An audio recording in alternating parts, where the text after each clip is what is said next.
London was very small in population, but during the early 1500s grew and grew during Elizabeth's reign to about 200,000 people, starting from 50,000. London became a huge tourist attraction and main vital point city that included many trade and religious and ethnical backgrounds. Many visitors came to see the entertainment and many times decided to live there. It was also expanded with huge buildings and fortification. In London itself, there was a river called Thames, and it was London's main source of food and helped become a prospering city as opposed to the small and desolate town it was before. There was more than oysters, known as poor man's dish, and for transportation, the River of Thames was great for water and sewer system that travel along the city.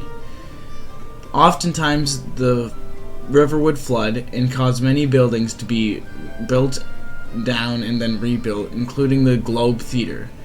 Thames River was always busy and was filled with transportations, filled with boats, and many valuable goods and people going back and forth. Although London was very popular during this time, there were many dangerous places in the city, and it was not safe to be out at night with a chance to be killed. The poor and criminals lived on the outskirts of town. Many of Shakespeare's creations were influenced by this environment he grew up in, which it was dangerous, and he made characters and storyline settings out of it. For one example, this influenced him to make the character John Falstaff. In the late 1500s, Jews entered the city, and it became more ethnically mixed, and there were also many blacks in the city, a big minority of servants and musicians, dancers, and entertainers. Then in the 1600s, tension and prejudice came from the locals, and many were enslaved. This created much hate, and they were pushed to be deported from the city. Many religions and ethnicities came from London. There were many religious differences during this time, which was a big reason in why London was so well known. This and the beginning of the theater scene became crucial to how London is known today. Entertainment was a big part of the city, and contemporary entertainment was almost required in the minds of the residents. Many skeletons have been found where animals would fight to the death, and many of Shakespeare's plays have been discovered.